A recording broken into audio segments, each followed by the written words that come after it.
एक रात्रि शिव का है, दूसरा रात्रि संसार का है सुहाग रात्रि, शिव का है शिवरात्रि, और तीसरा है नवरात्रि जो शक्ति का। हमको लगा कि भाई इसी पर कुछ बोला जाए, कैसे कभी भी नवरात्र बीता है। तो ये शिवरात्रि के भी रहस्य दुनिया वालों को समझ में नहीं है, और सुहाग रात्रि का भी समझ नहीं है। जानवर की तरह से सुहाग रात्रि मनुष्य मनाता है। जिस दिन सुहाग रात्रि की रहस्य जान जाएगा कोई भी मनुष्य हो, उस दिन उसकी औरत देवी हो जाएगी, देवी। इसीलिए हमारे धर्म ग्रंथों में पत्नी को देवी कहा गया। देवी का मतलब कोई साधारण बात नहीं है। देवी जिस शक्ति का नाम है, देवी शक्ति का नाम है, जो दैविक शक्ति है, ईश्वरीय शक्ति है। देवी हम संसार में कोई भी व्यक्ति हो अपने पत्नी को देवी तो कह देता है, लेकिन देवी मानता नहीं है। देवी को अपमानित कोई नहीं कर सकता है, लेकिन हर घर में पत्नी का अपमान होता है, बच्ची का अपमान होता है, और बच्ची ही कभी पत्नी बनती है। छोटी सी बच्ची ही कभी पत्नी बनती है, क्योंकि उसका नौ रूप है, नौ अवस्था है उसका, और वो अवस्था प्राकृतिक से। उसमें संतों ने ईश्वर के शक्ति का झलक देखा, और शक्ति के झलक देख करके मार्कंडेय ऋषि ने लिखा देवी भागवत पुराण। और देवी भागवत पुराण लिखने के बाद उसमें से और शॉर्ट करके समझने के लिए संसार के जीवों को और शॉर्ट करके दुर्गा सप्तशती नाम का एक पुस्तक लिखा, जिसमें 700 मंत्र लिखा गया, जो सिद्ध मंत्र है और दुनिया के कल्याण करने वाला। कुछ लोग ये समझेंगे कि महाराज जी तो अब दुर्गा जी के महत्व बढ़ा रहे हैं। अरे दुर्गा को पहले समझो कि दुर्गा है कौन। दुर्गा कोई कल्पना की कोई देवता, कोई स्त्री रूप में कहीं बैठी नहीं है। जानने की कोशिश करो कि वो दुर्गा है कौन। दुर्गा दुर्गति विनाशिनी, जो दुर्गति को विनाश कर दे उसका नाम दुर्गा है। जो दुख का समाप्त कर दे उसका नाम दुर्गा है। दुर्गा कोई कल्पना की कोई स्त्री बैठी नहीं है कहीं, क्योंकि ये दुर्गा सप्तशती का रचना मार्कंडेय ऋषि ने किया देवी भागवत पुराण से उठा करके, और देवी भागवत पुराण का रचना मार्कंडेय पुराण से उठा करके किया उन्होंने। दुर्गा है, दुर्गा दुर्गति विनाशिनी। दुर्ग कहा जाता है किला को, महल को, और एक महल है जो 7 मंजिल है महल, और वो 7 मंजिल का महल तेरा शरीर है, मानव शरीर, जिसमें मूलाधार स्वादिष्ठान मणिपुरक राहत विशुद्धा आज्ञा चक्र सुन चक्र, यानी 7 चक्रों की महल है। इस दुर्ग का संभालना और इस दुर्ग का ढाह देना दुर्गा का काम है। ढहाना भी दुर्गा का काम है और संभालना भी दुर्गा का काम है। अगर इस 7 महल के दुर्ग में कोई दैत्य, कोई राक्षस विनाश करता है तो दुर्गा उसका विनाश कर देती है, उस राक्षस का। अगर उस महल में कोई संत महात्मा रहता है तो उसका कल्याण कर देती है। अब ये तो कथा है, संकेत है। उस संकेत को समझना है कि मार्कंडेय ऋषि क्या लिखते हैं। ध्यान देकर सुनो, लिखे तो फिर मत रहो, सुनो तरह फायदा करिए। हम तरह समय बने हमें किताब बनी था, हमरा से पढ़त रहिए कहियो। अब वचन तरह के देते नहीं, हत्ता लोग के सामने एगो दूगो गवाही ना तरह का ना छोड़ा हो संगे रखे। हत्ता लोग के सामने को तू हमरा के छोड़ दिया, हम तरह के का लिखबो, हमरा के किताब बना के पढ़ो। हमरा के पढ़ लेबो जइया तो या हमरा लेखा हो जइबो। सोई जानत जो ते जनाई, जानत तुम्हें हो जाई। जान जइबो जइया हमरा के तो या हमरा लेखा हो जइबो। कोनो अंतर नहीं है। गुरु जी के अगर जान गई रही तो तू हो गई रही तो गुरु जी खा कुछ लोग कहला जे गुरु जी के सामने तो गुरु जी हो जेबो जे कहला ओकरा ज्ञान नहीं शेर के बच्चा सियार ना होला कबो शेर हो तो मार्कंडेय ऋषि लिखते हैं कि वो सबसे पहले भाव आनी इस जीव के अंदर जिस समय में भाव आ जाए किसके प्रति उस स्वामी के प्रति उस परम पुरुष अविनाशी के प्रति जो सतलोक निवासी है उसके प्रति भाव आनी भवानी सीधा शब्द है कोई इसमें लपेट सपेट नहीं है कोई इसमें उल्टा सीधा कोई बात नहीं सीधा बात है भवानी भवानी। अब वो भवानी की पहला रूप का चर्चा करते हैं प्रथम शैल पुत्री। इस जीव के अंदर भाव आए पहले उस प्रभु के प्रति भाव उत्पन्न हो प्रकट हो इस जीव में भाव प्रकट हो वो भाव आ जाए भाव आनी वो भवानी की उत्पत्ति की बात करते हैं कि भवानी पहले भाव आनी पहले यानी वो भाव उत्पन्न होता है तो कैसा भाव हो प्रथम शैल पुत्री पुत्र का क्यों नहीं चर्चा किए मार्कंडेय ऋषि पुत्र का क्यों नहीं चर्चा करते हैं कि प्रथम शैल पुत्र शैल पुत्री क्यों कहते हैं। शैल का मतलब होता है पहाड़ पर्वत शैल प्रथम शैल पुत्री यानी वो शक्ति जो है परमात्मा की शक्ति उस परम पुरुष अविनाशी की शक्ति प्रथम शक्ति परमात्मा नहीं परमात्मा की शक्ति ध्यान देना नहीं तो भ्रम हो जाएगा तुरंत भ्रम पकड़ लेगा। परमात्मा की बात नहीं कर रहे हैं मार्कंडेय ऋषि परमात्मा की शक्ति की बात कर रहे हैं। और परमात्मा की शक्ति का सबसे पहला कौन शक्ति परमात्मा के प्रति भाव आए पहले इस जीव के अंदर भवानी भवानी स्त्रीलिंग शब्द का संकेत करते हैं तो उस भवानी का रूप क्या प्रथम में होगा शैल पुत्री। भाव की बात नहीं करें भवानी की बात कर रहे हैं। अगर भाव की बात करते तो भरत जी जैसा शक्ति प्रकट होता भरत की बात रामायण की बात आ जाता लेकिन भरत की बात हम बोलेंगे बाद में अभी भवानी की बात बोल रहे हैं। भाव आ जाए पहला भाव जीव के अंदर उस प्रभु के प्रति भाव आए भाव आनी तो भवानी प्रथम क्या शैल पुत्री। शैल माने पर्वत होता है पहाड़ होता है और पहाड़ स्थिर होता है मनुष्य के हिलाने डुलाने से नहीं डोलता किसी जानवर के किसी भैंसा वगैरह के किसी बाघ शेर के हिलाने डुलाने से नहीं हिलता है। ऐसे संकेत करते हैं मार्कंडेय ऋषि कि भाव ऐसा हो भक्ति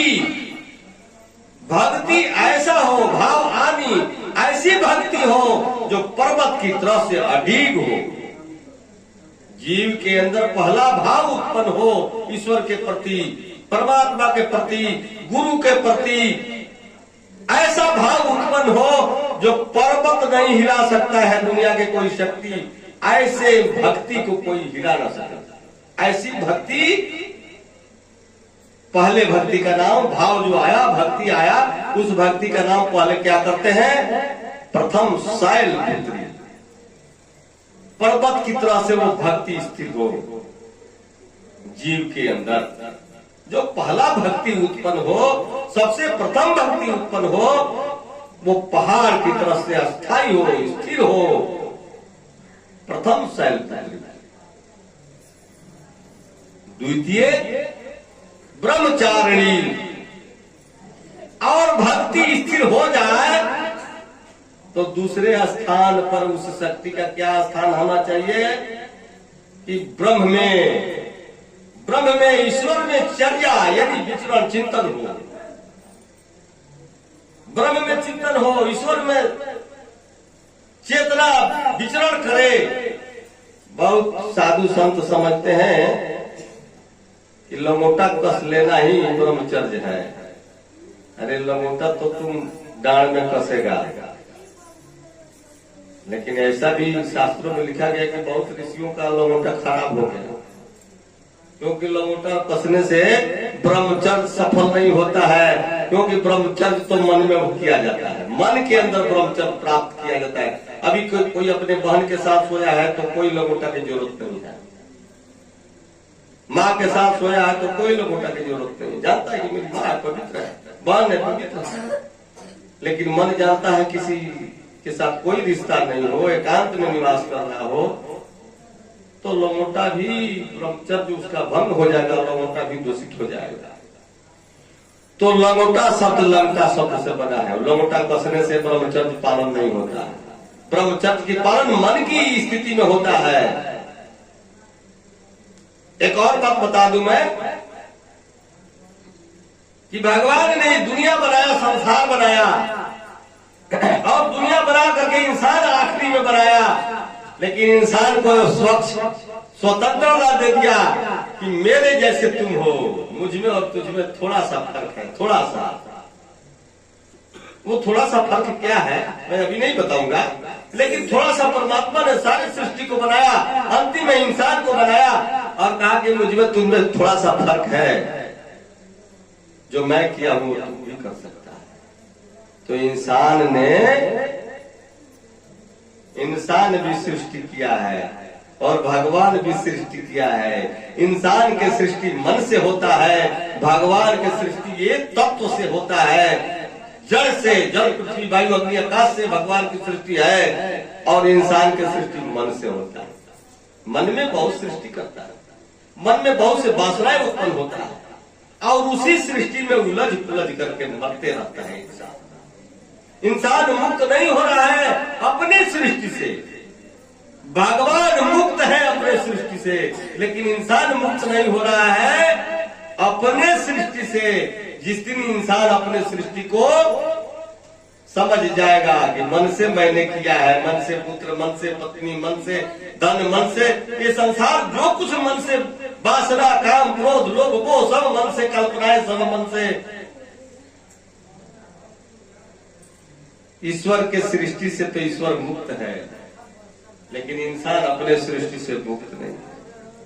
और मुक्ति चाहिए, गुरु के पास जाते हैं मुक्ति के लिए।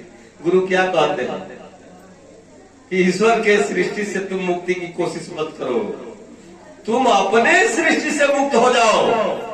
जो भी कल्पना किए हो अपने मन के माध्यम से, इससे मुक्त हो। इससे मुक्त तुझे ईश्वर नहीं करेगा, इससे मुक्त तुझे अपने आप से होना पड़ेगा। और बाहर की जो मुक्ति है, ईश्वर तो खुद मुक्त है सृष्टि से, तुम भी मुक्त हो जाओगे। ईश्वर ही मुक्त है तो तुम भी मुक्त हो जाओगे। बाहर की जल पृथ्वी वायु अग्नि आकाश तुमको नहीं बांध सकता है, लेकिन तुम अपने मन से जो सृष्टि किया है उसी से तुम बंधे। तुमको पता नहीं है कि तेरा क्या है, तेरा तो अपना शरीर भी नहीं। हे बच्चा, तो अपने सृष्टि से मुक्ति के मार्ग कैसे निकलेगा? बिना गुरु के असंभव है। कई जन्म से अपने ही बंधन में फंसा हुआ जीव है, अपने ही बंधन लगाया हुआ। कोई ईश्वर इसको बाधा नहीं है। अगर कोई भी साधु सन्यासी महात्मा कहे कि ईश्वर जीव को माया में डाल दिया है, तो वो साधु अज्ञानी है। ईश्वर काहे लिए किसी जीव को माया में डालेगा? जीव से क्या बैर है ईश्वर को? क्यों 84 में उसको उलझाएगा? नहीं, ईश्वर नहीं उलझाया है। ईश्वर स्वतंत्र बना करके मनुष्य जीवन दिया है, और मनुष्य जीवन को स्वतंत्रता में ये भी स्वतंत्रता दिया है कि जैसे मैंने सृष्टि को रचाया है वैसे तुम भी सृष्टि रच सकते हो। और मनुष्य आकर के अपने ही रची हुई सृष्टि को उलझाऊंगा जो मन से रच दिया। मार्कंडेय ऋषि क्या लिखते हैं? प्रथम शैलपुत्री, सबसे पहले भाव आ जाए इस सृष्टि में, भाव आ जाए, भाव आनी भवानी सबसे पहले अवस्था में शैलपुत्री, यानी भक्ति आ जाए जीव के अंदर पहले। और भक्ति कैसा हो? पर्वत जैसा शाश्वत स्थिर हो, भक्ति डगमग न हो, किसी के उल्टा सीधा बतियाने, किसी के उल्टा सीधा कहने पर मन निगेटिव स्थिति में न जाए। जिस पर भरोसा है हमको, भरोसा वाले क्या कहें? लड़ी रे अखिया श्याम से लड़ी, चाहे गोली चली चाहे लागे हथकड़ी। प्रभु से जब निशाना बन गया प्रभु के साथ में, तो चाहे हथकड़ी लग जाए चाहे गोली चल जाए।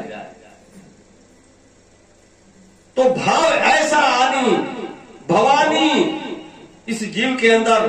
अब कोई कल्पना की देवी दुर्गा नहीं है, भाव का ही नाम है प्रथम शैलपुत्री। पहला भाव आ जाए जीव के अंदर कि भक्ति हो अस्थाई मेरे अंदर। कोई कल्पना की देवी दुर्गा नहीं होती है। अगर होती है कोई कह दे तो उपदेश देना बंद कर देगा। कोई कुछ नहीं, ईश्वर के एक ब्रह्म के सिवाय कुछ भी नहीं है। कृष्ण भी गीता में कहे एक हम द्वितीय नास्ति, एक मैं ही हूं, दूसरा कुछ है ही नहीं। अगर दूसरा कुछ है तो मेरी माया है, मुझसे प्रकट हुई वो माया है, दूसरा मेरे सिवाय दूसरा कुछ है ही नहीं। लेकिन ईश्वर के प्रति भाव उस ईश्वर के ही माया है, जिसको मार्कंडेय ऋषि कहते हैं कि वो भवानी ईश्वर की महामाया सबसे पहले भाव के रूप में प्रकट होती है जीव के साथ में। प्रथम शैलपुत्री, दूसरा का बोलते हैं कि दूसरा चंद्र घंटा, चंद्र घंटा ब्रह्मचारिणी, चंद्र घंटा नहीं ब्रह्मचारिणी। दूसरा में बोलते हैं कि ब्रह्मचारिणी, यानी जब भाव आ जाए भक्त के अंदर, जीव के अंदर जब भाव आता है तो जानता है कि ये मुझे जो भी मेरे अंदर ऊर्जा है, जो भी मेरे अंदर शक्ति है, जो श्वास लेते हैं छोड़ते हैं, लेते हैं छोड़ते हैं, हृदय धड़कता है, जिस ऊर्जा से मैं चल रहा हूँ बोल रहा हूँ, ये ऊर्जा ईश्वर का है, मेरा नहीं है। तो ईश्वर की ऊर्जा को खर्च करना अधिक उचित नहीं। उस शक्ति का संचय करना चाहिए। अब जैसे मान लो कि 24 घंटा में 21,640 श्वास चलता है, और ये 21,640 श्वास जो चलता है वही ऊर्जा है, पावर है। अब खत्म हो रहा है, 24 घंटा में 21,640 खत्म हो रहा है। इसमें से अगर थोड़ा कम ऊर्जा खर्चा करेंगे तो हमारा बढ़ेगा पूंजी। जैसे मान लो कि 100 रुपया किसी ने हमको दिया, 10-10 रुपया खर्चा करते हैं तो 10 दिन में खर्च हो जाएगा। 5-5 रुपया खर्चा करते हैं तो 20 दिन जाएगा। अगर 2-2 रुपया खर्चा करते हैं तो 50 दिन जाएगा। 1-1 रुपया खर्चा करते हैं तो 100 दिन जाएगा। जितना ही खर्चा हमारा कम होगा उतना ही अधिक समय तक लास्टिंग करेगा। उसी तरह से ये श्वासा जो है ईश्वर की तरफ से मिला है, एक पूंजी है। अब इसको जितना ही हम घटाएंगे तो घटेगा कैसे? रोग के समय में श्वास की गति बढ़ जाता है, मैथुन के समय में श्वास की गति बढ़ जाता है, दौड़ने में श्वास की गति बढ़ जाता है, सोने में श्वास की गति बढ़ता है। लेकिन स्थिर स्वभाव में हो तो श्वास की गति 15 से 15.5 बार 1 मिनट में चलता है। जितना घट जाए उतना आगे बढ़ेगा। तो इसको संचित करना, इसको बचाना, ये जो श्वासा मिला है ब्रह्म की तरफ से मिला है, ईश्वर की तरफ से मिला है। और उस ब्रह्म की तरफ से जो पूंजी मिला है उसको बचाना ये ब्रह्मचारी का विषय है। तो द्वितीय में कहते हैं कि ब्रह्मचार्य भाव आ जाए, और ये भी भाव आ जाए कि इस शक्ति को संचय करना है हमको, तो ब्रह्मचारिणी, वो भाव, वो भवानी शक्ति संचय की स्थिति में। तीसरा चंद्र घंटा, तीसरी स्थिति में उसी शक्ति का नाम प्रथम में क्यों हालत कर रहे हो? शैलपुत्री यानी पर्वत की तरह से भक्ति हो। दूसरे में ब्रह्मचारिणी यानी बचाने की भाव उत्पन्न हो जाए, ये भाव के अंदर भाव आ जाए कि जो भी ऊर्जा है उसको बचाया जाए, जो ईश्वर की तरफ से ऊर्जा मिला है, जो भी ऊर्जा हो, श्वास की ऊर्जा हो या जो भी ऊर्जा हो, उसको बचाया जाए, उसका मतलब ब्रह्मचारिणी। तीसरा उसी भाव के तीसरा नाम है चंद्र घंटा। चंद्र घंटा का अर्थ क्या होता है?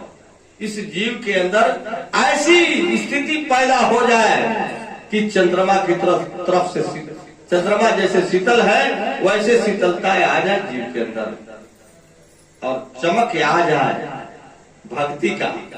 भक्ति लोग, संसार के अनेक लोग जाने की भक्त है, ये संत है, ये महात्मा है, ऐसे चमक आ जाए उसमें चंद्र, और घंटा भी आए, और ऐसे घंटा की तरफ से आवाज निकले, आवाज संत की आवाज निकले, संत की वाणी निकले। जैसे यहाँ स्टेज पर वाणी संत की घंटा चल रहा था, चंद्र घंटा की प्रहार हो रहा था, चंद्र की तरह से शब्दों में शीतलता हो, और घंटा की तरह से वो आवाज जाए, प्रवेश करे, दूसरों को शीतल करे, ये भाव उतर जाए जीव के अंदर, तो तीसरा मां के रूप चंद्र घंटा। चौथा रूप क्या होता है? चौथा रूप में मार्कंडेय जी लिखते हैं कुष्मांडा। चौथे रूप में भवानी यानी भाव आने के रूप क्या बात करते हैं। कोई कल्पना की देवी देवता को मत समझो। अब तो भाव से ये भी मान लेते हो कि कोई दुर्गा जी कहीं बैठी हुई है, भाव ये भी तुम्हारा भाव हो सकता है, कल्पना के देवता भी खड़ा कर सकते हो। नहीं, जीव के अंदर भाव की बात हो रहा है। मार्कंडेय ऋषि उस जीव की भावना की बात कर रहे हैं। ये भावना है, जागी रही भावना जैसी प्रभु मूर्ति लिखित ऐसी। गोस्वामी जी लिखते हैं कि भाव से भगवान की मूर्ति बनता है। जागी रही भावना जैसी प्रभु मूर्ति निरखित ऐसी। गोस्वामी जी लिखते हैं कि भावना से प्रभु की मूर्ति प्रकट होता है, उसी तरह से भावना से भी देवी की मूर्ति प्रकट होता है। कोई देवी वो भी काली पीली कुछ नहीं है।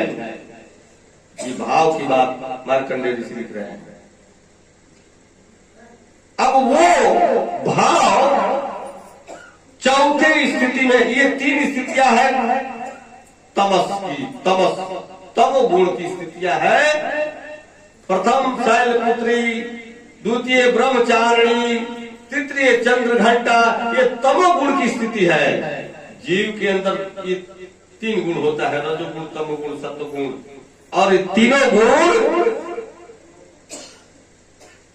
मनुष्य के अंदर तीन तरीके 9 भाव प्रकट करते हैं। 9 तीन गुण है, और एक गुण के 3 व्याख्या होता है, तो 3 तरीके 9 भाव प्रकट करते हैं। पहला भाव ये रजो तमोगुण की 3 है।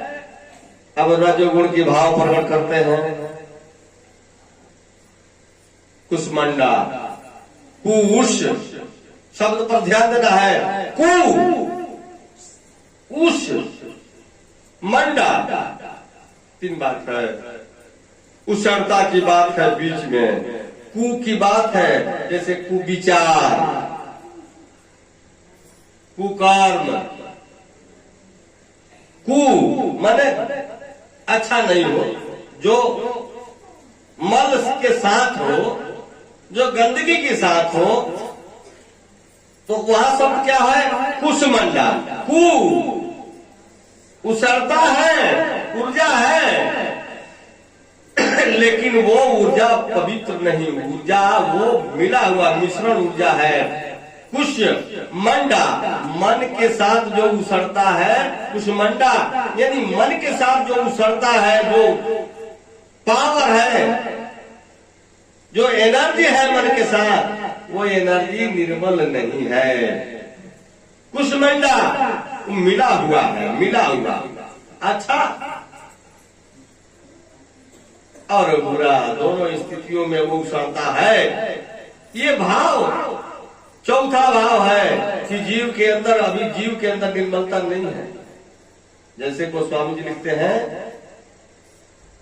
रामायण में कि भूमि परत डाबर पानी, जनु जीव ही माया लपटानी। आकाश से पानी गिरता है तो स्वच्छ रहता है, लेकिन मिट्टी जब पृथ्वी पर गिर जाता है वो पानी, तो मिट्टी से मिल करके वो निर्मल नहीं होता है, मल से भर जाता है। मिट्टी के साथ वो निर्मल नहीं रहता है। आकाश में मिट्टी से मिलने के पहले तो निर्मल रहता है, लेकिन मिट्टी पर गिरते ही डाबरा हो जाता है। डाबरा माने गंदा हो जाता है।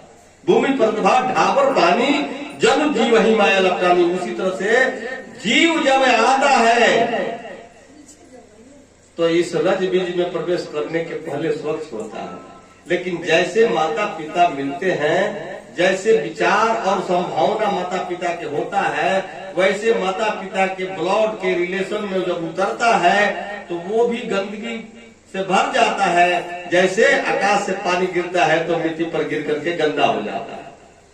भूमि पर ढाबर पानी, जन जीव ही माया लपटानी। माया जिस तरह से जीव को मलिन कर देती है, उसी तरह से जीव आता है ब्रह्म से बिछुड़ करके, तो जीव माया के साथ मिलकर के मलिन हो जाता है। उसी तरह से इस जीव में मलिनता है। चौथा अवस्था भवानी के चौथा जीव का अवस्था है कुष्मंडा। उसरता, मन से मिलन, तीन स्थिति है, पवित्र नहीं है और मन के साथ मिला, कुष्मंडा।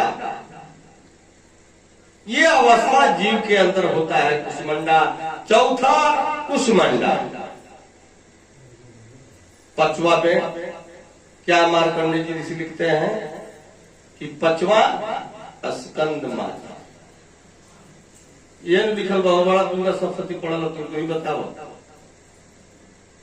तारा सब पूछता है, तू बोलिए गलती बोलत होकर तू तो बुझल जे गुरु जी के कुछ मालूम नहीं है। सब तंत्र मंत्र की गलती काटी ले झूठों के। अगर दुर्गा सप्तशती के बात बतावे लोग है तो गलती हो तो बोली है जल्दी। गुरुओं में गुरु जी के गलती होगा तो गुरु चला बढ़िया होला तो गुरु जी की गलती काटला। बाकी गलती हुई तो अभी ना गलती की गलती काटी तो नरक हो जाएगी। ये जान ली जरवाओ तो गुरु जी सही कहत हो कि चलवा झूठो के गुरु जी के गलती काट तो नरक हुई। आय अगर सही चला हो तो गुरु जी गलती बोलत है तो वो बोल दीजिए गलती रो बोल दे तो नरक ना होई। का तो गुरु जी ढोंगी बड़े पोखंडी बड़ा झूठो के डरवावत ना धमका होता है तो बोली हो तो दुर्गा सप्तशती के बड़ा मंत्र तंत्र को लोग समझा। चौथा में स्कंद माता, पांचवा में स्कंद माता। स्कंद का अर्थ होला कि भाव के अंदर द्वैत खत्म हो और वाइब्रेशन हो, जीव के अंदर वाइब्रेशन हो। ये जड़ से छूट करके चेतन की तरफ उसका वाइब्रेशन हो और दुविधा समाप्त हो जाए, द्वैत समाप्त हो जाए। स्कंद दुविधा समाप्त हो जाए, जीव के अंदर से दुविधा समाप्त हो जाए, ऐसा भाव उठे। तीसरा पांचवा स्कंद माता की छठवा कात्यायनी। ये बोलत जी हेलो कहीं गलती बोलत तो बोली हेलो जरूर गुरु जी गलती बोल दी तो कोनो बहादुरी ना बोले सुन ले बढ़िया चला होकर के पहले गलती के बोलत होगा तो गलती तो रोका। कात्यायनी अध्यात्म कहता है कि तीन शक्तियां हैं, जो तीनों शक्तियों की अपना अपना स्थान है। वो तीन शक्तियां क्या है? तीन है, 6 है और 9 है। तीन के पहाड़ा पढ़वन तो 3 दूनी 6 और 3 त्रिके 9, तो 3 त्रिके 9 पर का भइल? 3 भइल, 6 भइल, 9 भइल, और 3 चौका 12 में का हो जाए? फिर 3 हो जाएगी। 3 दूनी 6 और 3 त्रिके 9, 3 6 9 भइल, और 3 चौके फिर 3 हो गई, और 3 5 फिर 6 हो गई, और 3 चौके 18 फिर 9 हो गई। समझे की कोशिश करो।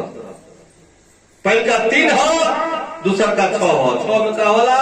6 दूनी 12, 6 दूनी 18, उसमें का करी? 6 दूनी 12, 6 दूनी 18, 6 9 3, 6 9 3, 6 9 3। ये बड़ा पेचीदा रहस्य। एगो 3 के बाद, एगो 6 के बाद, एगो 9 के बाद। 9 के करबो तो 9 दूनी 18 जोड़बो तो 9 हो जाए, 9 3 27 जोड़बो तो 9 हो जाए, 9 का 36 जोड़बो तो 9 हो जाए, जब ओकरा के जोड़बो तो जोड़ देबो तो 9 के 9 अंक ब्रह्म सगुण साकार ब्रह्म का है, और 0 निर्गुण निराकार का है। 20 में शक्ति का है अंक। 3 6 और 9 भी शक्ति के साथ मिला हुआ है, इसलिए 9 दुर्गा का बात आया है। अब ये छठवां क्या है? कात्यायनी। इसमें 3 शक्तियां हैं, इच्छा शक्ति, क्रिया शक्ति और ज्ञान शक्ति। इच्छा शक्ति से तुम्हारा इच्छा शक्ति अगर जागृत हो जाए, और तुम जो भी कह दो कि ये होना चाहिए, मेरे अंदर ये इच्छा प्रबल है कि यही होना चाहिए, इच्छा शक्ति अगर जागृत हो जाए तो जो इच्छा धरहि मन माही,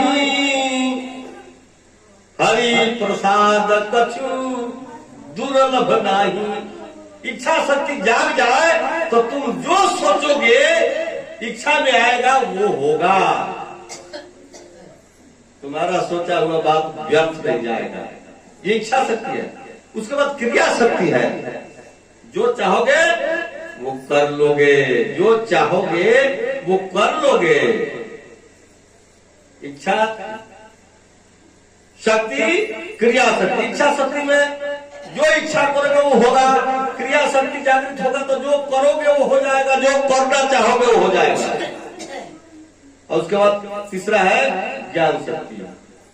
इच्छा शक्ति, क्रिया शक्ति और ज्ञान शक्ति। ज्ञान शक्ति संसार के भोग भी प्राप्त कराता है। जिसके पास ज्ञान शक्ति जागृत हो जाता है, संसार के स्वर्ग भोग सब कुछ भोगते हुए मोक्ष प्राप्त करने का अधिकार होता है। ये 3 शक्तियां हैं। अब ये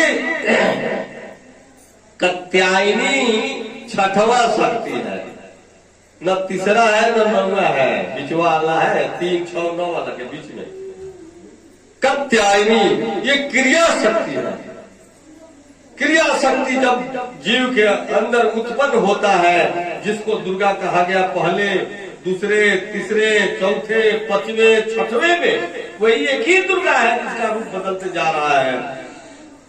यानी वो दुर्गा क्या? भाव आया, भवानी का रूप बदल रहा है। समझ में आता हो व्यास, ना समझ में आए तो फिर बोलिए 10 बार बोले हो, तारे का समझा ना ले तब तक ले बोलते रहे। भाव, जीव के अंदर जो भाव आता है, भाव आनी, वो भवानी कोई कल्पना की देवी दुर्गा नहीं होती है।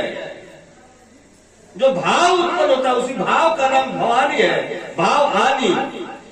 अब ये छठवां स्थिति में भाव कात्यायनी का रूप लेता है, जिसके अंदर ये भाव हो जाए कि मैं जो चाहूंगा वो करूंगा और हो जाएगा, सक्सेस हो जाएगा। ये भाव उत्पन्न हो जाए। इच्छा शक्ति, क्रिया शक्ति मजबूत हो गया। अब इच्छा शक्ति, भाव की बात है, कात्यायनी क्रिया शक्ति है। ये जो मैं चाहूंगा वो करूंगा, ये भाव मजबूत हो जाए तो जो चाहेगा वो करेगा।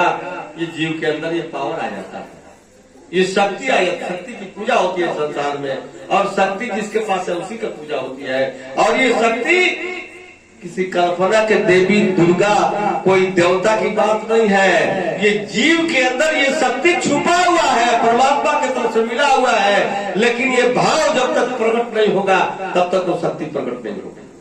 सब जीव के अंदर ये सारी शक्तियां परमात्मा की तरफ से मिला हुआ है। कात्यायनी सतवां कौन है भाई?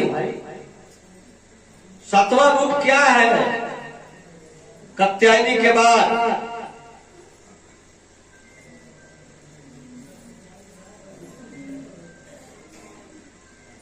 काल रात्रि। काल रात्रि, काल में समय होता है, रात्रि में अंधकार होता है।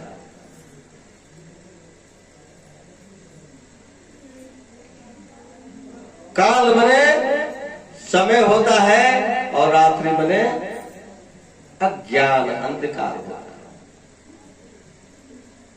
सतवां काल रात्रि। अब ये क्या है भाई? तो जीव के अंदर अज्ञात में जिसका पता नहीं है उसमें जीने की कला सीखना, जिसका नाम है वैराग्य, संन्यास। पता ही नहीं है कि क्या मिलेगा, सुख मिलेगा कि दुख मिलेगा, छोड़ करके निकल गया संसार को। काल रात्रि यदि दुख को अपना लिया, सुख से मुख मोड़ दिया, ये जीव की अवस्था आ जाए, भाव आ जाए, उस भवानी का नाम है क्या? काल रात्रि। काल रात्रि ये सातवां है। इस जीव की भावना की, इस भाव की, शक्ति की अवस्था है काल रात्रि। यानी त्याग वैराग की स्थिति है कि जीव के अंदर त्याग उत्पन्न हो जाए, वैराग उत्पन्न हो जाए। अभी ज्ञान नहीं होगा, क्योंकि बुद्ध को पहले वैराग उत्पन्न हुआ था, ज्ञान बाद में हुआ था। अभी हम दुर्गा सप्तशती की बात बोल रहे हैं ना, वो ज्ञान की बात नहीं है, अभी तो वैराग की बात है कि जब वैराग हो जाता है तो भोजन मिलेगा कि नहीं मिलेगा कोई गारंटी नहीं है। ऐसे साधु बन जाए तो कोई गारंटी बात है। तरह के लोग दी, तरह के लोग कुछ में करी, तरह के लोग जगह ये दी, को अज्ञात जीवन जीना है। काल रात्रि, समय का कुछ पाता नहीं है। काल बने समय, रात्रि बने अज्ञान। इस जीव के अंदर ये भाव उठ जाए कि जो कुछ होगा वो प्रभु की मर्जी से होगा, प्रभु की इच्छा से होगा। लेकिन मैं प्रभु के प्रति समर्पित हो गया हूं, त्याग करता हूं संसार का, त्याग करता हूं इसे ऐश्वर्य का, त्याग करता हूं इसे भोग का। ये काल रात्रि की भाव आया, वो काल रात्रि भवानी रूप पहले ही एक ही है ना, अनेकों रूप धारण करती है। वही भाव अभी त्याग की स्थिति में आया। आठवां कौन है भाई? गौरी। गौर करना है। और महाराज जी कहते थे कि सोई जानत जो देहि जनाई, आज जानत तुम्हें हो जाई। गौर करो कि गुरु और शिष्य क्या है, गुरु क्या है और शिष्य क्या है, कौन गुरु है कौन शिष्य है। गौर करो ये संसार क्या है और संसार को बनाने वाला क्या है। गौर करो यानी साक्षी दृष्टा गौरी। गौर करो, जानो, जानने की क्षमता बढ़ जाए, इस जीव के अंदर गौर करने की क्षमता बढ़ जाए तो महागौरी, वो शक्ति महागौरी के रूप में प्रकट हो गई। और जब गौर करने की क्षमता आ जाता है, जानने की क्षमता आ जाता है तो 9वें दिने सिद्धि दात्री सिद्ध कर देता है। वो अवस्था से गुजरते गुजरते गुजरते ये जीव सिद्ध अवस्था में चला जाता है और सिद्ध होने के बाद मोक्ष। यही दुर्गा सप्तशती में मार्कंडेय ऋषि ने भाव की, इस जीव के भाव के 9 अवस्थाएं गिराए हैं। अब ये 9 अवस्थाएं कल्पना में कोई देवी दुर्गा, कोई कल्पना की कोई बैठी हुई है, इस भाव में किसी को नहीं मुड़ना चाहिए। ये जीव का भाव है, ये जीव के भाव आता है जीव के अंदर, यही जीव के साथ भवानी की प्रकट स्थितियां हैं। अब दूसरा बात यह है कि भाव में त्याग की भी बात आया, वैराग की भी बात आया। तो बुद्ध के अंदर पहले वैराग उत्पन्न हो गया। बुद्ध राजपाट छोड़ करके, महल छोड़ करके निकल गए परमात्मा के, सत्य के, ईश्वर के खोज में। वैराग उत्पन्न हुआ पहले, लेकिन सारी दुनिया जानती है कि बुद्ध को ज्ञान नहीं हुआ था। जिस समय घर छोड़े थे उस समय ज्ञान नहीं हुआ था बुद्ध को। और जब जिस दिन बुद्ध को ज्ञान हुआ, उस दिन ज्ञान होने के बाद फिर घर की तरफ वापस लौट पड़े। बुद्ध वापस लौटे। क्यों? जिस वस्तु को तू त्यागा है, त्यागने के अधिकार तुम्हारा, जैसे ये मोबाइल मेरा है, इसको मैं त्याग सकता हूँ, अब त्यागी हो सकता हूँ, लेकिन मेरा ही नहीं है, इसको मैं त्यागता हूँ। किस बात का त्यागी है? संसार को मैंने नहीं बनाया, इस पदार्थ को मैंने नहीं बनाया, इसी संसार और पदार्थ को मैं त्याग करके भाग रहा हूँ। मुझसे बड़ा ज्ञानी कौन है? जो मेरा ही नहीं है उसको मैं क्या त्याग सकता हूँ? त्यागने के अधिकार तो मेरा वस्तु होना चाहिए। इसलिए बुद्ध को पहले त्याग उत्पन्न हुआ, वैराग उत्पन्न हुआ, और बाद में उनको ज्ञान हुआ। जब ज्ञान हुआ तो उनको पता चला कि व्यर्थ की त्याग था। ये तो त्याग व्यर्थ की था, त्यागने की कोई जरूरत नहीं है। क्यों? कि परमात्मा ने संसार को बनाया और संसार को त्याग करके इस संसार से अलग है। दुनिया वाले परमात्मा को देखते ही नहीं है कि कहाँ है वो। संसार को बना करके संसार को त्याग दिया है। जिस दिन बुद्ध को ज्ञान हुआ उस दिन उनको पता लगा कि परमात्मा ने संसार को बनाया और संसार को त्याग करके कहीं और बैठा है, जो दुनिया वालों को पता नहीं चलता है। लेकिन मनुष्य भी एक अपना संसार बनाया है मन से। इस संसार को जब तक नहीं त्यागेगा, जैसे परमात्मा ने इस संसार को बना करके संसार को त्याग दिया है, संसार में कोई ऐसा व्यक्ति नहीं है जो परमात्मा को ढूंढ निकाले। अगर कोई परमात्मा को निकाल करके दिखा दे तो मैं उसको गुरु मानूंगा। संसार को बनाने वाला परमात्मा, परमात्मा से विरक्त है, मुक्त है। उस तरह से मनुष्य अपने मन से एक संसार बनाया है। अगर इस संसार को त्याग दे तो परमात्मा में और उस मनुष्य में रत्ती मात्र की फर्क नहीं है। वो परमात्मा है, वो मनुष्य जो अपने बनाए हुए संसार को त्याग दिया। जैसे परमात्मा ने अपने बनाए हुए संसार को त्याग दे, कहीं महाअवस्था में विचरण कर रहे हैं। ऐसे मनुष्य अपने मन से जो संसार बनाया है। अब कोई कहेगा कि जिसको समझ में नहीं आएगा कि आदमी कहाँ संसार बनौले वाला। एक कथा याद आता है।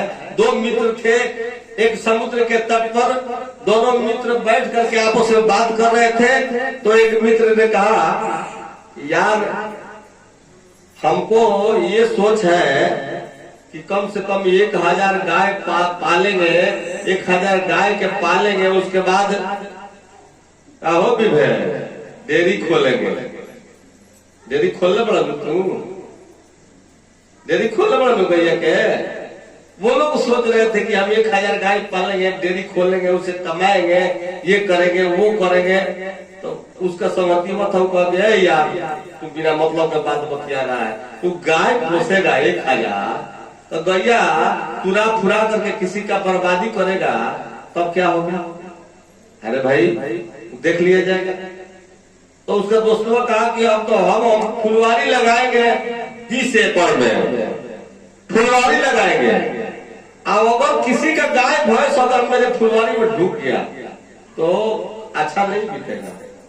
तो कहा कि यार हम तो फुलवारी, अब तुम्हारे फुलवारी में अगर गाय भैंस चली जाएगी तो हम क्या करेंगे, थोड़ा तुम मित्र हो तो बर्दाश्त नहीं। तो कहा कि नहीं बर्दाश्त करेंगे, तुम अपना डेयरी खोलोगे, उससे कमाओगे, हम फुलवारी लगाएंगे तो हम उसमें अपना ऐश आराम करेंगे। और वो दोनों दोस्त में झक्का झूमर हुआ और कहा कि बालू के रेत पर खींच दिया इस तरह से लकीर, और कहा कि इधर मैंने 100-1000 गाय मैंने इस डेयरी में खोल दिया। लकीर खींच करके गाय खोल दिया 1000, तो उसके बगल में वो खींच दिया बालू के एथी पर, रेत पर, कि तो हमने ये 100 एकड़ का बगीचा लगा दिया, अब इसमें तुम्हारे गाय आएगी तो मुश्किल हो जाएगा।